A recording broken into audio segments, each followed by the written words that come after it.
त्यांनी ब्रह्म ऋषीच्या आश्रमामध्ये गेले आणि आश्रमामध्ये गेल्याच्या नंतर, कारण त्या पद्धतीनं आता समजा एखाद्या बालकाला आपण शाळेमध्ये घालतो, कशासाठी घालतो? मराठी असो किंवा इंग्लिश, 1, 2 ABCD किंवा मॅथमॅटिक्स हे शिक्षण देण्यासाठी. आणि त्यांनी सुद्धा ऐकलं होतं की ह्या देशामध्ये असे व्यावहारिक शिक्षण देणारे किंवा मानवाच्या मुक्तीचे जर काही संदेश जर असते तर आपल्याला ते शिकता येतील, म्हणून ते त्या देशामध्ये घेतले. म्हणजे त्या ब्रह्मऋषीच्या आश्रमात गेले आणि आश्रमात गेल्याच्या नंतर त्यांच्या अशा काही गोष्टी लक्षात आल्या की हे जेवढे काही कार्यक्रम करतात किंवा हे त्यांच्या जेवढ्या काही विधी चालतात, हे मानवाच्या कल्याणासाठी नाही, तर ते स्वर्ग प्राप्तीच्या सुखासाठी आहेत. म्हणून त्याला नमस्कार करतात, त्यांना धन्यवाद देतात आणि तिथून ते ध्यानाच्या मार्गाचं त्या ठिकाणी आर कलाम हा वास्तव्य करायला असतो. तिथून त्यांनी ते त्या म्हणजे कौशल देशाचे जे प्रख्यात पंडित असतात ध्यानाच्या बाबतीत त्या ठिकाणी जात असतात. आणि तेव्हा जर प्रचलित परिस्थितीचा जर विचार केला तर तेव्हा 3 परंपरा ह्या म्हणजे विस्तारानं त्या ठिकाणी होत होत्या. म्हणजे पद्धतच होती 3, आणि तिन्हीची पद्धत काय होती? फक्त श्वासावरती ती डिपेंड होती. आणि त्याच पद्धतीला नंतर जेव्हा यांनी आत्मसात केलं, त्याच्या त्या 7 पायऱ्या आपण काल बघितलं: यम, नियम, आसन, प्राणायाम, ध्यान, धारणा आणि समाधी. आणि त्यानंतर जी 8वी पायरी आहे मुगल राम बुद्धच्या माध्यमातून, त्याच्यामध्ये तो एक्सपर्ट होता आणि ती सुद्धा पायरी त्यांनी साध्य केली. आणि त्याही पेक्षा, कारण हे कौशल देशाचे ख्यातनाम पंडित होते, म्हणजे ज्याच्यामध्ये ध्यानामध्ये, आणि नंतर मगध देशामध्ये सुद्धा अशाच पद्धतीचे होते. परंतु त्यांची पद्धती जी होती ती श्वास रोखून म्हणजे मध्ये कुंभक करून होण्याची होती, म्हणजे थोडीशी डिफरन्शिएट होती याच्यापेक्षा. आता आपण पाहणार आहोत की तथागत गौतम बुद्धांनी बेसिक फंडामेंटल जे कच्चं मॅटर तयार केलं ते कशा पद्धतीने झालं असं. आता बघा, पहिलं भृग ऋषीचा आश्रम सोडला, विषय मिटला. दुसरा आश्रम आलार कलामाचा, त्या ठिकाणी त्यांनी ध्यान, धारणा, समाधी आणि जे प्राणायाम, आनापान सती म्हणतो आपण ते घेतले. आता त्याचे जे त्यांनी 7 बाबासाहेबांनी लिहिले की त्याचे 7 भाग होते. तर त्याचा जर आपण विश्लेषणात्मक थोडक्यामध्ये सांगितलं तर यम, नियम आणि आसन हे ज्या पद्धतीने, समजा आता यम म्हणजे काय? हरण करणारा किंवा प्राणहरण करणारा किंवा नेणारा, अशा पद्धतीचं. जेव्हा मनुष्य उठतो, आता मनुष्याने उठल्याच्या नंतर काय करायला पाहिजे? ब्रश करायला पाहिजे, शारीरिक स्वच्छता करायला पाहिजे, आंघोळ करायला पाहिजे, बंदर कपडे घातल्याच्या नंतर एक आसन घ्यायला पाहिजे. आसन घेऊन ज्या पद्धतीचं, समजा आता ध्यानासाठी बसत असताना एक छोटीशी मॅट असायला पाहिजे, छोट्याशा तळ्याच्या ठिकाणी किंवा गार्डनच्या ठिकाणी हवेशीर ठिकाणी जाऊन ते बसायचं असते. आणि अशा पद्धतीनं म्हणजे ते नियम होते. यम आणि नियम ह्या त्याच्यामध्ये मोडतात. आणि त्याच्यामध्ये नंतर मग ते आसन, पद्धतशीर पद्मासन असो, वज्रासन असो, सिद्धासन असो, ते घातल्याच्या नंतर मग ते प्राणायामाला चौथी जी स्टेज आहे ती प्राणायाम, म्हणजे सेंटरची स्टेज. आणि नंतर ध्यान, धारणा, समाधी हे कोणते येतं? हे अंतरंग शुद्धीसाठी. अलग लक्षात. आणि याची टेक्निक काय होती तिन्ही ऋषीची, की यांचं श्वासावरतीच फक्त नियंत्रण होतं, त्याच्यावरती ते केंद्रित करायचे. आणि त्याच्यासोबत जे आहे तो प्रत्याहारामध्ये काय येते की व्यवस्थित म्हणजे विकाल भोजन, आहार विहार व्यवस्थित घ्यायचा, झोप व्यवस्थित घ्यायची, नियमित स्वच्छ करायचं, खोटं नाही बोलायचं, म्हणजे आणि परिग्रहण नाही करायचं. ह्या पद्धतीचं ते म्हणजे शील होते किंवा ती शिकवण होती, ज्या पद्धतीचे कालांतराने ह्या म्हणजे शिलामध्ये किंवा पंचशिलामध्ये ही आपण आपल्याला आलेली आहे. म्हणजे हे जे शिक्षण होतं ते त्या कुटीमध्ये झालं होतं यांचं अगोदरच्या ह्याच्यात. मग नंतर हे जेव्हा त्यांच्या लक्षात आलं तिकडे हे जे प्राणायाम किंवा आनापान सती हे करायला, प्राणायाम करायला ठीक आहे, परंतु हे जे आहे हे मानवाच्या कल्याणासाठी नाही. हे जे आहे ते वैयक्तिक ज्यानं त्यानं जर केलं तर ज्याचा त्याला फायदा होईल. परंतु सिद्धार्थाला जे पाहिजे होती समस्या, दुःखाच्या निवारणाचे त्याला जे क्वेश्चन होते हे त्या आरावकामाकडे नव्हते.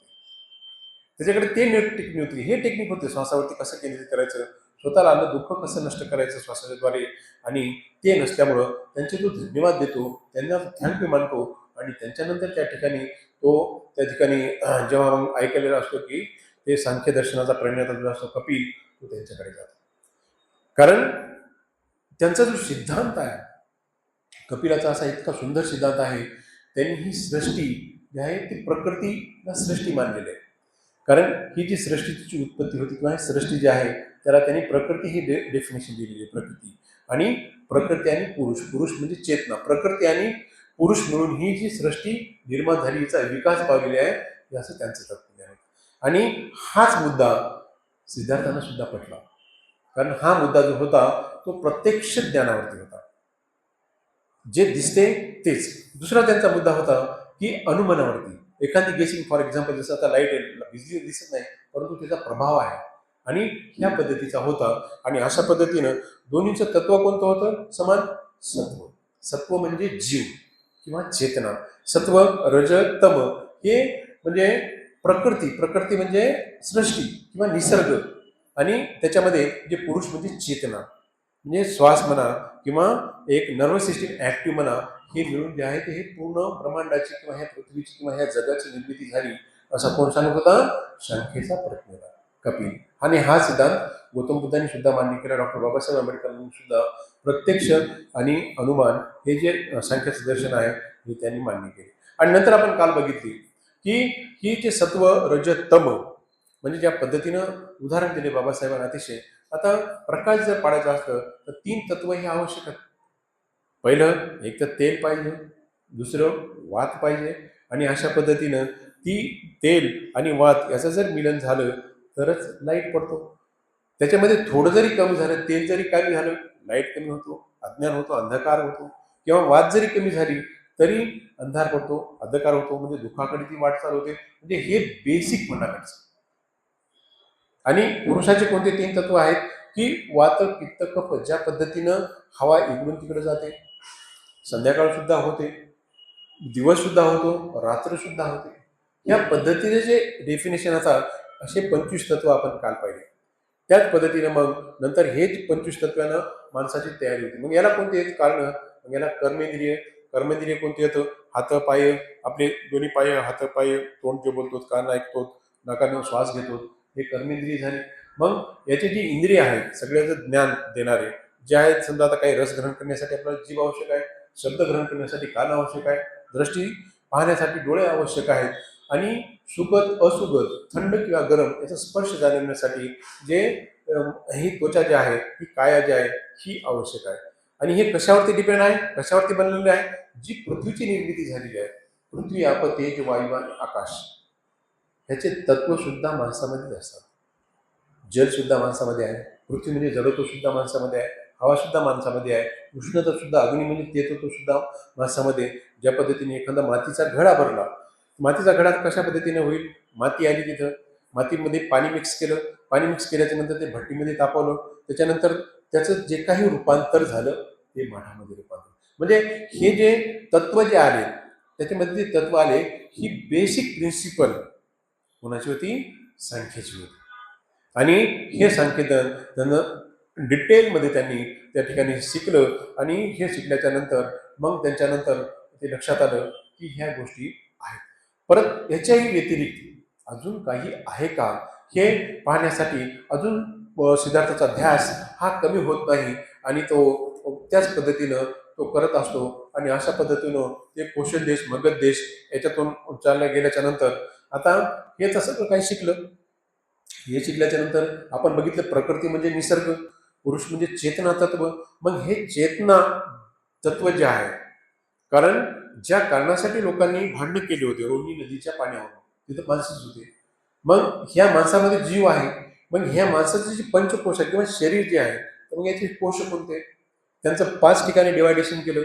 एक त्यांचा अन्नमय कोश, प्राणमय कोश म्हणजे श्वास घेत होते त्या पद्धतीचं, आणि अशा पद्धतीचं जे आहे हे विज्ञानमय कोश, मनोमय कोश, आणि शेवटचा जो असतो तो आनंदमय कोश. कारण माणसाला जर जिवंत राहायचं असेल तर त्यांना अन्न आवश्यक आहे. मग अन्नावरती त्यांनी स्टडी केला, अन्न कशा पद्धतीचं खावं, कशा पद्धतीचं अन्न भरण पोषण व्हावं, या पद्धतीचं त्यांनी हे केलं. आणि नंतर जो प्राणमय कोश असतो, जे आपण श्वास घेतो, ते श्वासाचे सुद्धा 5 टप्पे आहेत. जो नाकापासून आपण जो बोलतो, हे वेगळ्या श्वासाचं कार्य असते, ज्याचं नाव आहे उदान.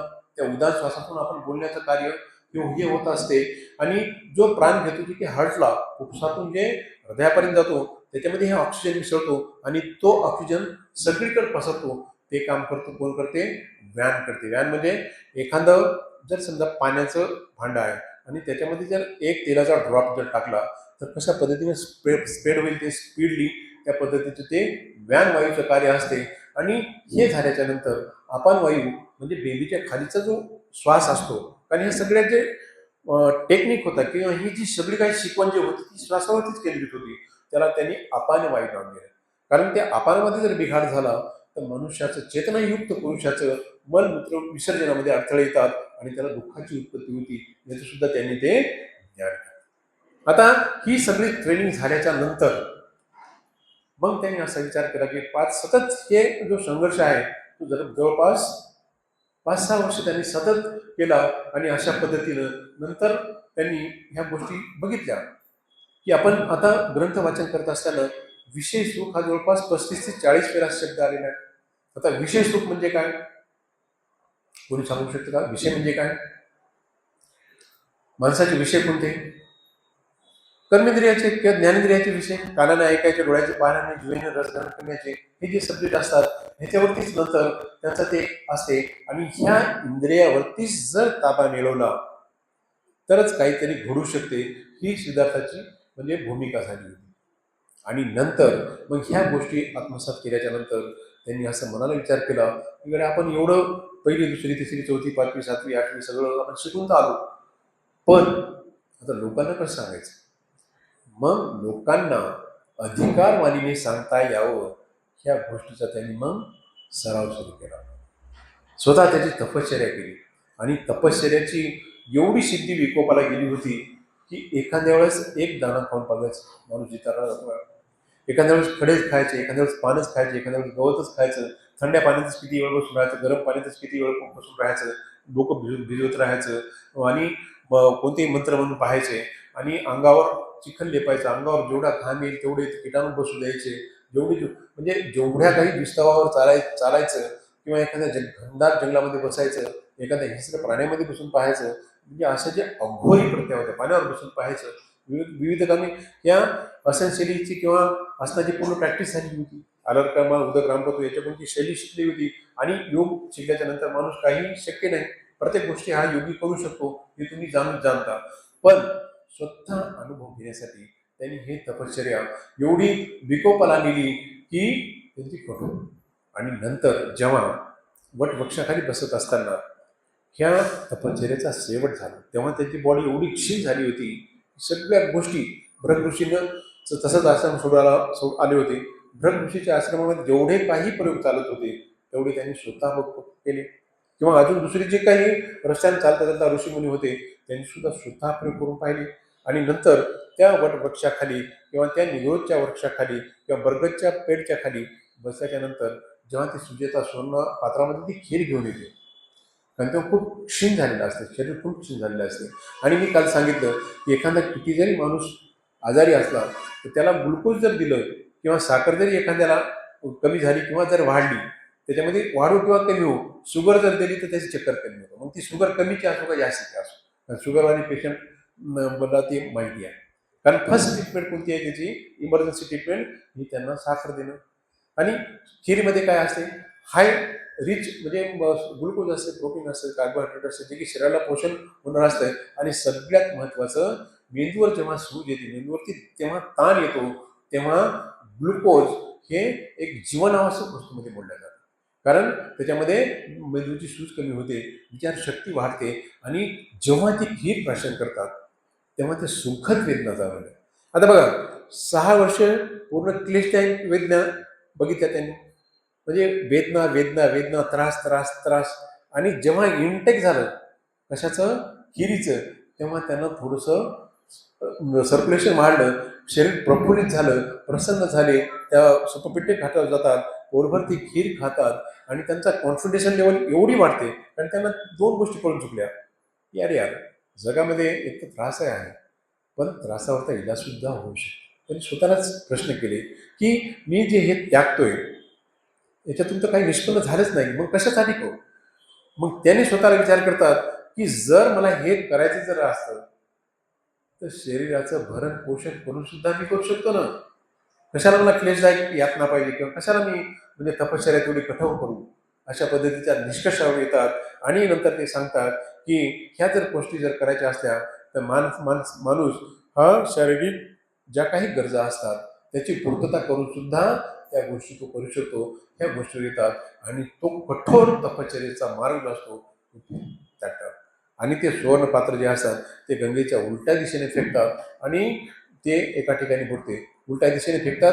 ह्या गोष्टीचा अर्थ असा घ्यायचा की त्यांनी सगळ्या गोष्टीचा जो काही सराव होता 6 वर्षाचा, त्या सरावामध्ये त्यांचा एवढा कॉन्फिडेन्शियल हाय लेवलला गेला होता की आता आपले यश हे नक्कीच आपल्या जवळ आलेलं आहे, हा त्याचा मतितार्थ होता. आणि नंतर ते झाल्याच्या नंतर फ्रेश आंघोळ बिंघोळ केल्याच्या नंतर 40 दिवस अन्न पुरण एवढं त्यांनी स्टोअर करून ठेवलं होतं. त्यांना कळून चुकलं इकडे आपलं जे काही आपली अध्ययन होतं, आपलं जे काही प्रशिक्षण होतं ते आता पूर्ण झालेलं आहे. आणि आता याच्यामध्ये आपल्याला फायनल आहे, आता शेवटचा पेपर आपला अभ्यास झाला आहे, आता आपली परीक्षा आली आणि अशा पद्धतीनं त्या वृक्षाखाली बसल्याच्या नंतर त्यांना त्या गोष्टी जाणवल्या. तपोचे ब्रह्मचर्याचे आर्य सच्चान दर्शन निब्बाण सच्चिक्रियाचे इतर मंगल त्यांनी सांगितलं केलं, तप केलं. आणि ह्या जगामध्ये ज्या गोष्टी आहेत, जगामध्ये दुःख आहे हेच त्यांनी मांडलं आणि हे जे 4 आर्य सत्य आहेत हे जाणलं. ह्या 4 आर्य सत्यामध्ये सर्व बुद्धाचं तत्वज्ञान आलेलं आहे. बाबासाहेबांनी उपासकांना हे याच्यामध्ये क्लिष्टपणा येऊ नये किंवा याची खिचडी होऊ नये किंवा हे समजून म्हणून 2च मान्य केले, तो सुख आणि दुःख. म्हणजे सरळ सरळ इतका म्हणजे मध्यम पद, म्हणजे आपला जो मध्यम मार्ग जो आहे एकदम सरळ सरळ आहे. आणि ज्यांना बौद्धाचं खरंच अध्ययन करायचं आहे त्याने विनयपिटक आहे, त्रिपिटक आहे, पाली भाषेचे ग्रंथ आहेत, असंख्य भाषा ग्रंथ आहेत. परंतु तेव्हाही आता एक विचार करा की 2500 वर्षापूर्वी सुद्धा बौद्ध धर्म होता, तेव्हा तर पुस्तकं नव्हते. परंतु असं ऐकायचे आणि ऐकून ते लक्षात ठेवायचे. त्या लक्षात ठेवणाऱ्या माणसाला, जसं आता तुम्हाला उपासक उपासिका आपण म्हणतो, त्या माणसाला काय म्हणायचे?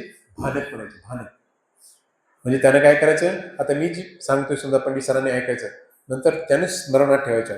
त्या स्मरणात ठेवल्याच्या नंतर एक मीटिंग घ्यायची आणि त्या गोष्टी त्या लोकांना सांगायचं. जशी कशी ती पहिली धर्म संगीती झाली जोंधळे साहेब आपण जाणता. कारण ही जी भानक म्हणजे जेव्हा त्याच्यामध्ये सुद्धा दुपटीपणा आलता, तेव्हा जे जे ऐकले, जे जे स्मरणात राहिले, जे जे ध्यानात राहिले, त्या त्या गोष्टी स्मरण करून त्यांनी त्या भिक्खू संघाला दिल्या. आणि मग नंतर कालांतराने त्यांचं म्हणजे हे विनय पिटक किंवा हे जे काही आठखंड असतात त्याच्यामध्ये ते रूपांतर झालं. आणि बाबासाहेबांनी हा सर्व गोष्टीचं अध्ययन केल्याच्या नंतर जगाचं बुद्धिझम वेगळा. बघा बाकीच्या जगामध्ये कुठं जातपात नाही, कुठं असमानता नाही, कुठल्या प्रकारचे असं उच्च नीच लेवल नाही किंवा चातुर्वर्णी सिद्धांत सुद्धा नाही. याच्यामुळं बाबासाहेबांनी प्रस्तावनेमध्येच दिलं, माझी जर साहित्य तुम्हाला वाचायचं असेल, समजून घ्यायचं असेल तर हे 2 ग्रंथ तुम्ही अगोदर चालले पाहिजे. कोणते? की बुद्धाने काल मार्क्स आणि रिव्होल्युशन आणि काउंटर रिव्होल्युशन. हे जोपर्यंत आपण वाचणार नाही तोपर्यंत ही सुख काय दुःख काय या गोष्टीचं अवलोकन होणार नाही. आणि जेव्हा ही तपश्चर्या त्यागली, ही त्यागल्याच्या नंतर त्यांच्या गोष्टी जेव्हा अशा लक्षात आल्या की केवळ अनापानसती किंवा भरत आश्रमाच्या आश्रमामध्ये राहिल्याच्या नंतर हे आपल्याला नवा प्रकाश काही प्राप्त होणार नाही. मग त्यांनी ह्या ज्या गोष्टी होत्या त्या स्वतःलाच त्यांनी म्हणजे विचारल्या की ह्या जगामध्ये दुःख आहे आणि ह्या दुःखावरचं निराकरण सुद्धा करता येते. ह्या 2 प्रश्नाची उकल म्हणजे सम्यक समाधी. लक्षात, कारण ह्या 2 गोष्टीचं जे अचूक उत्तर सापडलं त्यालाच त्या सम्यक समुदाय असं म्हणले. आणि नंतर जेव्हा यांना खूप आनंद झाला, आनंद झाल्याच्या नंतर यांना वाटलं कडे आपण आता आलार करामला सांगताना आपण त्याच्याकडून ध्यानधारणा शिकली. त्या ध्यानाच्या माध्यमातूनच आपले जे काय ऐक्यू असतात किंवा हाय ब्रेन सेंटर्सची पॉवर असतो तो ॲक्टिव्ह असतो. परंतु जस्ट बोधी प्राप्त झाल्याच्या 1 आठवड्याभरात त्या आलार कलाम सुद्धा निधन झालेलं असतं. आणि अशा पद्धतीने मग ती जी खीर खाल्लेली असते नंतर ती विषयकाला सुद्धा तो सांगतो कडे त्या गृहिणीने बोलवलं होतं, तिने सुद्धा सांगितलं तुम्हाला जे काही सापडत चांगलं ते मला नक्कीच येऊन सांगा. नंतर तो विशाखाकडे जातो आणि नंतर चालत असताना जेव्हा रस्त्यानं 2 लोक भेटतात बघा, त्या 2 लोकांना तो धर्म सांगतो. त्यांचे नाव आहे तुम्हाला माहीतच असतील त्यांचे नाव आहे. आणि अशा पद्धतीनं पण तेव्हा संघ नव्हता, म्हणजे त्यांना ते 2च शरण दिले होते, एक बुद्ध आणि धम्म. तेव्हा संघाचं अस्तित्व म्हणजे नव्हतं. आणि असे ते 2 उपासक दोन्ही देशामध्ये गेले. त्या ठिकाणी त्यांना एक डोक्याचा केस दिला आणि आजही त्या ठिकाणी त्यांचं ते स्तूप आहे. आणि अशा पद्धतीचं हा जो तथागताचा सिद्धांताचा बेसिक जे आहे, ज्या पद्धतीनं जंगली जनावर जर आपल्या सर्कसीमध्ये आणली, ट्रेनरनं त्यांना ट्रेनिंग दिली, तर ते चांगल्या पद्धतीने जिथं बसलं तिथं बसू शकतात. आणि हेच तत्वज्ञान तथागत गौतम बुद्धाने दिलं. मग दुःख कशामुळे आहे? फक्त आपण विनाकारण चर्चा करत बसू. विनाकारण ज्या गोष्टीचं घेणे देणे नाही त्या गोष्टीशी आपण चर्चा करत बसतो आणि दुःखाला कारण असतो. एक छोटंसं उदाहरण मी या ठिकाणी सांगतो आणि आपले जे शेवटचे 3 मिनिट राहिले ते एक कावळा असतो बघा, चांगला खाते पिते सगळं पद्धतशीर होतं, परंतु तो कावळा स्वतः काळा आहे म्हणून खूप दुःखी असतो. मग ते जाते बगळ्याकडे, त्याला वाटते काहीतरी सोल्युशन भेटावं, मी काळा काहून आहे. ते बगळ्याकडे जाते. बगळा म्हणते, बगळे दादा माझ्यापेक्षा 2 कलर हे पोपटाकडे जास्त, मी लई दुःखी आहे. त्याच्याकडे सुद्धा आता समाधान होत नाही. नंतर तो कावळा जातो आपल्या मोराकडे. मोर म्हणतो, मला खूप रंग, पण काय करू, मी बंदिस्त, मी पिंजऱ्यामध्ये बंदिस्त, मला खूप, तू माझ्यापेक्षाही सुखी. हेच तत्वज्ञान डॉक्टर बाबासाहेब आंबेडकर जेव्हा 1956ला धम्मदीक्षा देत असताना त्यांनी स्टेजवर जाहीरपणे सांगितले की प्राणी आणि माणूस या दोघांनाही अन्न लागते. माणसाला मन आहे, प्राण्याला मन नाही. म्हणून माणसाचं मन हे उत्साहित झालं पाहिजे, प्रफुल्लित झालं पाहिजे. या जे काही भारतवर्षामध्ये माणसाची पिळवणूक होते, हे काही यांना श्वास घ्यायचा सुद्धा अधिकार नाही, चालण्याचा अधिकार नाही, पाणी पिण्याचा अधिकार नाही, कपडे घालण्याचा अधिकार नाही, आणि अशा पद्धतीची वस्ती गौकुशाच्या बाहेर असते, दयनीय अवस्थेमध्ये असते. आणि ह्या माणसाला ह्या दलदलीतून बाहेर काढण्यासाठी तुम्हा आम्हाला धर्मदीक्षित केलं. बरं, त्यांनी एवढ्या ग्रंथावरच डिपेंड ठेवलं नाही, कारण त्यांना माहीत होतं की लोक तुम्हाला प्रश्न विचारतील. त्याच्यामुळे त्यांनी स्वतंत्र 138 ग्रंथांचा अभ्यास करून त्या 22 प्रतिज्ञा दिल्या. आणि एक एक प्रतिज्ञा एका पानावर लिहून बगर चष्म्याच्या त्यांनी लोकांना दिला. म्हणजे त्यांचं जे पाहण्याचा जो अँगल असेल किंवा पाहण्याचा जो ब्रॉड माइंड असेल, ती किती विशाल असेल या गोष्टीचा विचार करा. कालांतराने आपण ह्या गोष्टी नक्कीच आपण आपला जसा टाईम होईल त्या पद्धतीने आपण बुद्धिझम शिकून घेण्याचा प्रयत्न करत आहोत. आणि जोपर्यंत 30 आणि 25 आणि 22 प्रतिज्ञा जोपर्यंत आपल्या आयुष्यामध्ये आचरणात नाही, तोपर्यंत आपण बुद्ध हे गणल्या जात नाही, असे या ठिकाणी संदेश आहे. आणि अशा पद्धतीनं जो काही मार्ग आपण या ठिकाणी शिकला आहे याचं तात्पर्य हे आहे. आणि बोधी म्हणजे काय? ज्ञान. सत्व म्हणजे काय? जीव किंवा अस्तित्व. म्हणजे ज्ञान प्राप्तीसाठी किंवा लोक कल्याणासाठी झटणारे जे असतात ते प्रभुत्व सत्व. प्रभुत्व म्हणजे काय? जागृत ज्ञानाने संपन्न बुद्धिमान किंवा अज्ञानातून बाहेर पडलेला असा ज्या व्यक्तीला सत्य, वास्तव आणि ज्ञानाचा प्रकाश मिळाला, जो अंधश्रद्धा किंवा गैरसमजापासून दूर आहे, तोच खरा बुद्ध आहे. आता विचार करा, आपण बुद्ध झालो, परंतु आपल्या समाजामध्ये किती अंधश्रद्धा आहे, किती किती म्हणून आहे सगळे भयानक अंधश्रद्धा आहे. म्हणून आपल्याला आपलं आयुष्य सदाचाराच्या मार्गावरती नेऊन आपल्या धम्माला कलंक लागू नये अशी मनीषा बाबासाहेबांनी सुद्धा ब्रह्मदेशामध्ये गेल्यानंतर त्या जागतिक धम्म परिषदेमध्ये व्यक्त केली होती. त्याच्यामुळं ह्या बारीक सारीक गोष्टी लक्षात घेऊन शिकून कशा पद्धतीनं आपलं तर जीवन सुखी होईल, पण आपल्यासोबत आपल्या परिवार कसा सुखी होईल, आपल्या परिवारासोबत आपला शेजारी कसा सुखी होईल, शेजारी पाजाऱ्यासोबत आपलं समाज कसा सुखी होईल, या गोष्टीकडे सगळ्यांनी लक्ष देऊन ही बाबासाहेबांनं जी कठोर तपश्चर्या करून जो आपल्याला एवढा मोठा पवित्र धम्म दिलेला आहे, हा धम्म आपण या ठिकाणी रोज सतत 3 महिने तपासून घेऊया. आणि याही पुढे अजून एवढं चांगलं सांगितलेलं आहे, पण एक शील आपण एक दिवस समजून सांगावं, एक 2 दिवसही लागतील कदाचित. त्याच्यामुळं कोणी मिस करू नका. एवढं जे काय आहे बाबासाहेबांची सर्व पुस्तकं चाळायच्या नंतरच मी तुम्हाला एवढा अधिकारवाणी मी सांगतोय, मी माझ्या मनाचा एकही शब्द सांगत नाही. त्याच्यामुळे आपण या ठिकाणी वेळेवर येऊन ज्या पद्धतीने आपण या ठिकाणी श्रवण करता त्याबद्दल आपण सर्वांचे धन्यवाद देतो. सर्वांना जय भीम, सर्वांनी हात जोडा. भवतु सब मंगलम रक्षन्तु सब देवता सब बुद्धानुभावेन सदा शान्ति भवन्तु ते भवतु सर्वमङ्गलं रक्षन्तु सर्वदेवता सर्वब्रह्मानुभावेन सदा शान्ति भवन्तु ते भवतु सर्वमङ्गलं रक्षन्तु सर्वदेवता सर्वसङ्घानुभावेन सदा शान्ति भवन्तु ते बुद्धं नमामि धम्मं नमामि संघं नमामि सर्वांना जय भीम सर्वांचे धन्यवाद.